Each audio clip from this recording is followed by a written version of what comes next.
Welcome to the channel. Thank you everybody for tuning in. Now welcome to another comparison.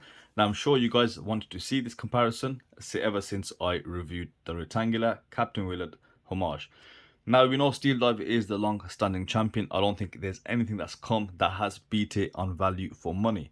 And I don't think they ever will, in all honesty. But let's go ahead, let's look at the detailed comparison. Let's see what the differences are between both watches. And I'm talking about the finer, smaller details that might be easily missed. A lot of the times people say that they have come from the same factory, the cases are the same, etc, etc. So let's find out. We are going to compare dimensions, specifications, and any subtle features on the design element if I saw any differences, and the dial, and also may give you commentary on what I think is better and why. So first and foremost, let us compare measurements. Let's see the diameter of both cases. Now on my right, the Steeldive comes in at 43.8 millimeters, whereas the Rdunae comes in at 44.3, just slightly big on the Rdunae. Log to log on the SD is bang on 47 millimeters. The Rdunae to my left is 47.5, just half a mil difference. On the Steeldive is 13.5 millimeters. On the Rdunae is dot on 13 millimeters. Let's look at the bezels. The bezel diameter on the SD is about 41.3 millimeters. On the rectangular, it is 41 millimeters. The size of the crown, 6.2 mil, and the size of the crown on the rectangular is 6.5 millimeters. The log width is 20 to my right and 19 millimeters to my left. Now this is where we will start seeing differences in the case. As you already saw, dimensionally they are slightly different, but that could be down to just tolerances, but these differences are a lot more. The case thickness, let's just focus on the side profile, ignore the bezel, ignore the case back, just have a look at the side of the case. On the Steeldive, it is about 6.6 millimeters. Now, if we compare that directly with the rectangular, you can really see it is a lot thinner, coming in at around 6 millimeters. So almost a 0.5 to 0.6 mil difference. And I think on the side, that does make a bit of a difference. The only thing which adds a bit more height is the height of the bezel on this watch, because the case back is also sunken in. So if they did manage to get this bezel a bit slimmer, that watch could definitely wear a lot slimmer than the one on the right hand side. So that's an interesting difference, and it clearly shows the cases weren't produced by the same factory, they're not from the same place, and they are made in other places. The weight difference on both watches is you've got a weight of 115 on the Steeldive and a weight of around 100 grams on the rectangular. Now let's compare specifications before we move on to other physical differences. Now spec wise, they are both more or less the same, right? Sapphire Crystal, stainless steel case. Only difference being the bezel insert to my left is aluminium and the one to my right is loomed and ceramic. Now the particular watch on my right also has the Chinese PT 5000 movement, which is a high beat movement and is a clone of the ETA 2824.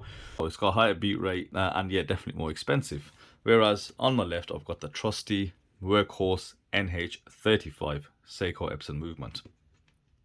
Both watches have different color versions. You've got the Steeldive with the green, black and blue. It also comes with a bracelet, also comes with these straps. Now the rectangular comes with this black and gold, comes the normal black one, and also that sandblasted grey dial and the sandblasted case. So there's plenty of options available when you look at both watches. Now where do the smaller differences lie? Now, of course, let's start off with the dial. The dial on the rectangular in comparison to the Steeldive, it is quite similar, okay? Aside from the color differences, you know, you've got printed minute track, printed logo above the 6, in terms of text. Same thing on the Steeldive. The rectangular has applied logo at the 12, whereas Steeldive is just printed. So I think just on that one feature, it will cost more to make the dial on the rectangular because of the applied logo. They've also got a thicker date frame in comparison to the Steeldive.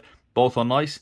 Steeldive's date frame is just slightly thinner. The only other clear-cut difference in terms of the hour markers is the 12 o'clock index is a lot wider, and to me it looks a bit more even, a bit more spread out, whereas the index on the Steeldive for 12 o'clock is just a bit slimmer. There is another difference that you can see. The dial looks slightly smaller on the rectangular because that chapter ring kind of cuts a bit of it off. It is also brushed gold.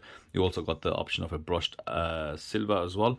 Steeldive uses the plastic chapter ring, so we already know the one on the left, the rectangular, will cost a bit more. So the other difference I will see is look at the hands. There's a lot more detail gone into the hands on the rectangular. You do have polished and chamfered edges, really nicely done. Moving across to the Steeldive, they used to have better hands, but they have gone with these flat hands now, which you can clearly tell they don't stand out, they don't catch that much light, and you know, they do look a lot cheaper. Well, of course they're cheaper to make, but the second hand is okay, more or less the same as the rectangular. So those are the differences on the dial and the actual face of the watch. So now the difference comes in, as mentioned, about the insets. This is aluminium, slightly off in color compared to the rest of the gold used on the watch. However, I don't mind it. I like that they've gone with it. Of course, they had an option to go for ceramic. They're not unavailable or super expensive, but they've stuck to this. I think gives it more of a vintage aesthetic, and I do appreciate that. Whereas Steeldive have come in with a slightly thinner, okay, bezel insert, with this, which is fully ceramic and lume, so it gives you good protection and it gives you something nice to look at as well. Going by objectiveness, ceramic bezel always trumps the aluminium bezel, definitely on there. Now moving on to the bezel, you'll see they both are a coin edge bezel, okay, but they look quite different. You do have a polished top surface or top edge of that bezel on the Steeldive, and you've got some really, you know, decently made. It is well finished, really nice machined. There's no edginess or any roughness to it. It's actually quite nice to hold, but the rectangular is just that much better. You've got that brush gold effect. The machining on it is just slightly more refined, and it feels that much smoother in hand. And if you look at the bottom, you can see this like step here, which I think is a nice touch, and I know it's probably part of where the click system is, and it gives you a much nicer sound. So let's compare the bezel sounds and rotation. Both are 120 click unidirectional.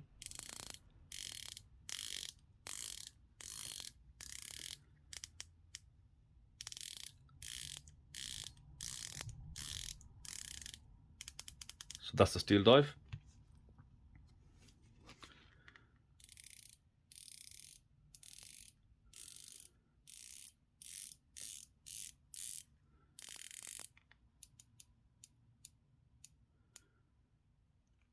Now, both line up, okay? You've got a very small touch of acceptable backplay, I'd say. Zero backplay on the Steeldive. Now, comparing the two, it is entirely subjective. It depends what, you know, feedback you like, what kind of sound you like. For me, it is the one on the left. I like the sound to be a lot smoother. I like the bezel to glide. In hand, the bezel already said it feels a lot better. And yeah, very satisfying. Whereas the Steeldive, again, it's not bad, it's not worse than the rectangular, it's just different. A lot more positive clicks, it needs a lot more resistance to turn, but it is very solid as well. Now I think that bezel just feels a bit more refined to me, but very subjective. People like both. That's quite hard to gauge objectively. Now in terms of lume on the dial, they are both evenly matched. In fact, I think perfectly matched. There's no difference I can see visibly. Now the lume on the handset on the rectangular is just slightly better than the lume that you'll see on the Steeldive. As you can see, the lume on the hands on the Steeldive is just slightly starting to fade before the hour markers. But yeah, both of them are evenly matched in the lume department, I would say. The only difference is Steeldive has the bonus of the lumed bezel insert, but both looms are evenly matched, and I'll say there's no visible difference to them. Now, so the Sapphire Crystal used on the Steeldive, it is flat, sits slightly proud of the bezel, and you do have a slight chamfer. And one thing I do like about this, the air coating isn't intrusive at all. It is quite subtle. It is still present, but very subtle, doesn't get in the way. And I think they've amended that because previous models, too much air coating. This is unfortunately where, you know, rectangular have used a lot of air coating. You can just see that is kind of overtaking the dial. It does kind of get in the way. Even though the dial is kind of plain, there's not a lot to see there, but it is quite intrusive. But the beauty of this crystal is they've got a double dome Sapphire Crystal, which is closer to the homage. And, you know, when people are being very nitpicky, they always point to the crystal on these homages because they prefer that double dome crystal. definitely credit to Rectangular there, because a double dome sapphire crystal is more expensive than a flat one. So yeah, there's a bit more kind of added value there. Case back, there's not much to comment on. You know, they're different. These are screw down. You know, it's got engraving on there. It's got a logo and text, and there's no different to the case back from the Rectangular. That's just slightly subset. So probably a bit more attention to detail gone there. Now let's move on to case, crown, etc. Now this is where you'll see a lot more differences in the case. Aside from the profile, I already said the Rectangular is slightly slimmer. Now I don't know if you can see this, the actual shape on the Rectangular is slightly fuller as well. It's slightly more round compared to the Steeldive. Steeldive just is a bit slimmer, especially when you look at the lugs. They just fill out a bit more on the Rectangular, slightly more curved, rounder, and a bit slimmer on the actual Steeldive. I don't know which one I like. I gotta say, visually, I prefer how the Rectangular looks. I like that much fuller look on the case. But you know, I don't mind the leaner look on the Steeldive, let's say. Again, I got to put it down to subjectives, but it is just to prove that there is a difference in cases. They're not made in the same place. Now, the other big difference is when we look at the crown and the crown guards. So if you look at the top of the integrated crown guard on the Steeldive, just look how wide that is in comparison to the one on the Rectangular, quite short. As a result of that, when we look at the crown, how it sits in, there's also a difference there. Now there is a slight difference in crowns in terms of size, about 0.3 mil, but it does have a significant impact on how you unscrew the crown and screw back in, because the Steeldive, you can see just the area between where the crown fits into, it is a lot narrower in comparison to the one on the Rectangular. I've mentioned it previously in the review of this Steeldive that when they did reduce the size of the crown, I found it somewhat difficult to turn, open and close. Not difficult in the sense that I need to apply any more special effort. It just takes a bit more time, and you know, it is quite fiddly to do because it is that much smaller and you don't have much sort of room to kind of play with there. With the Rectangular, I found it was a lot easier because you've just got a bit more of a wider space to actually open and close the crown. Now, in terms of the actual crown, what's better? I think they're both designed well. It's just the machining on the Rectangular is a bit more substantial. It sticks out a bit more. On the Steeldive, it is a bit smaller, therefore you don't get that effective grip. Now, logo on this one, and of course you got some text on the Rectangular. Crown action on both is fairly smooth. So yeah, there's not much to really talk about there.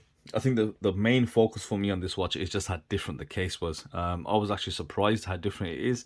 But now looking at them side to side, you can see just a much fuller case, but it's thinner and it weighs slightly less than the Steeldive.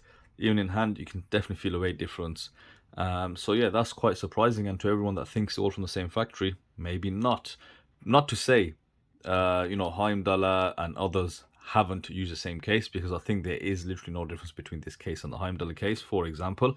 But yeah, Rectangular have definitely made their own case, or they've took a case from somewhere else, which is not the norm for a lot of these manufacturers to go to. So how do we sort of consolidate all that? Let's talk about price now. So the Steeldive in the NH35 is around £67 or $90, and the Rectangular is at £146 or just under $200. So just at that point, the Steeldive in the NH35 is less than half price of the Rectangular. As I said at the start, it is very difficult to beat Steeldive on just good old-fashioned value for money. Forget everything else, forget the smaller differences. Yeah, Steeldive are just very difficult to beat. Now let's just imagine they're both NH35. If I were to kind of put points and quantify the differences into money, is this 100% better than this watch? Definitely not. The smaller features that I've said differences, if you were to add up in price, it definitely won't add up to that $110 difference.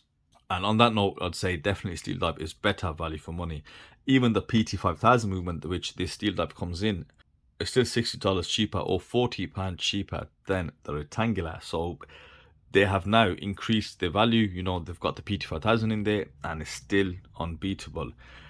Having said that, it's not always about good old-fashioned pure value for money. You have to sometimes look at some subtle features, some differences, and this is where Rectangular come in. They've done some things differently, which you won't find on the Steel Dive.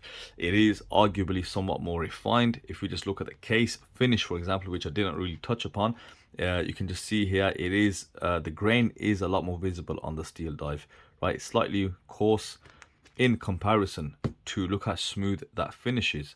So when you've got just so many watches come from China and AliExpress, just bags and bags of homages, and the way I decide, I think the more refined product definitely does stand out in my eyes and in my hand. But again, you have to put the cost into comparison. If this was $40-50 more, maybe justifiable, but the fact is, in comparison to the Steel Dive NS35, $110 difference, it is extremely hard to justify from a cost perspective. It is a more refined watch. I think it looks slightly better as well, and there's a few sort of features which I like over the Steel Dive, but it's difficult to get away from the cost. I will leave that decision to you guys. Thank you everybody for watching. I hope you thoroughly enjoyed this review, and I will see you on my next video.